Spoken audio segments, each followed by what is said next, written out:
मंत्री भरत गोगावलेंच्या मतदारसंघावर भाजपचा डोळा आहे का असा सवाल उपस्थित होतोय। कारण भाजप नेते प्रवीण दरेकर यांनी असेच काहीसे संकेत दिलेत। भविष्यात महाडवर दावा करू शकतो असं दरेकर म्हणालेत। राजकारणात उद्या काय होईल सांगता येत नाही असंही दरेकर म्हणालेत।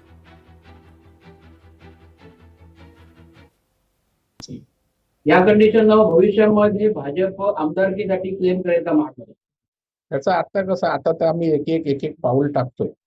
शेवटी आम्ही गल्ली ते दिल्ली गाठलेलं आहे।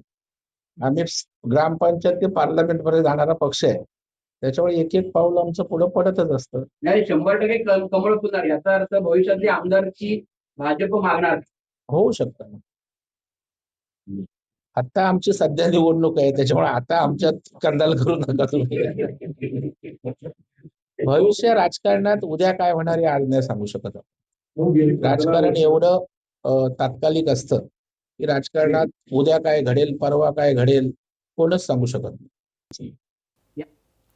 तर कल्याण डोंबिवलीत राजकीय वातावरण तापलंय। उद्धव बाळासाहेब ठाकरे पक्षातील नवनिर्वाचित नगरसेवक अचानक नॉट रिचेबल झाल्यानं थेट पोलीस ठाण्यात मिसिंग तक्रार दाखल करण्यात आली आहे। सत्ताधाऱ्यांवर संशय व्यक्त करत निष्पक्ष तपासाची मागणी करण्यात आली आहे। कल्याण डोंबिवली महानगरपालिकेच्या निवडणुकीत ठाकरे सेनेचे नगरसेवक निवडून आले असून त्यापैकी 4 नगरसेवक सध्या नॉट रिचेबल आहेत। यातील मधुर उमेश म्हात्रे आणि कीर्तिराजन ढोणे हे 2 नगरसेवक 16 जानेवारीपासून संपर्काबाहेर असल्यानं कल्याण पूर्व जिल्हा प्रमुख शरद पाटील यांच्या नेतृत्वाखाली पदाधिकाऱ्यांनी कोळसेवाडी पोलीस ठाण्यात लेखी तक्रार दाखल केली आहे।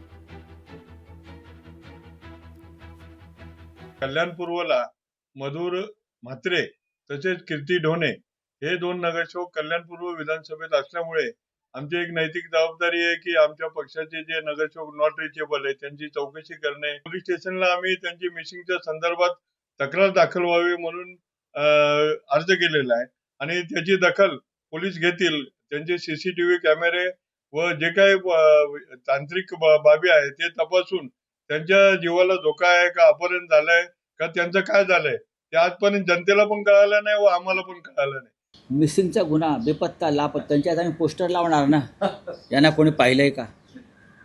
त्यांचे पोस्टर अख्ख्या कल्याण डोंबिवलीत लावू, महापालिकेत लावू, सभागृहात लावू, कल्याण डोंबिवलीच्या भाजपच्या कार्यालयात चिटकवू, शिंदेच्या कार्यालयात चिटकवू मिसिंग म्हणून, मिसिंग पर्सन। आणि मग मिसिंग पर्सन ब्युरो नावाचा जो एक क्राईमचा रेकॉर्ड आहे त्यात त्या चौघांची नावं येतील।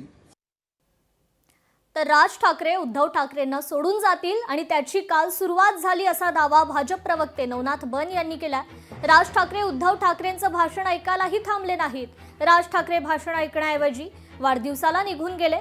तर उद्धव ठाकरेंचं भाषण म्हणजे कॉमेडी सर्कस असते असाही टोला बन यांनी लगावला।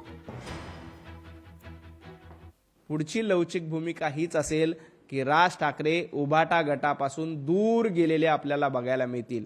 काल देखील कालचा मेळावा झाला। राज ठाकरे मेळाव्यामध्ये आपलं भाषण संपल्याबरोबर निघून गेले।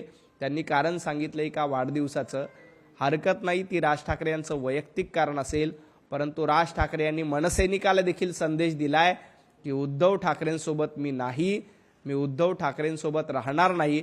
हा संदेश काल देखील राज ठाकरे यांनी एका संदेशातून आणि एका संकेतातून दिलेला आहे। ज्यांच्या सर्कसीमध्ये सगळे जोकर भरलेले आहेत, विदूषक भरलेले आहेत, त्यांनी इतरांना गुलाम म्हणणं म्हणजे सगळ्यात मोठा विनोद आहे। तुम्ही रोज सकाळी उठून विदूषकाचं काम करता आणि महाराष्ट्राला एंटरटेनमेंट करण्याचं काम करतात। तुम्ही सुद्धा देखील सर्व जोकरांचे एक जोकर आहात। त्यामुळं खऱ्या अर्थानं महाराष्ट्राचे जोकर कोण असतील तर जोकर नंबर 1 उभाटा गट आहे आणि जोकर नंबर 2 हे संजय राऊत आहेत। लोकशाही मराठी ऐका, पहा, जागरूक रहा।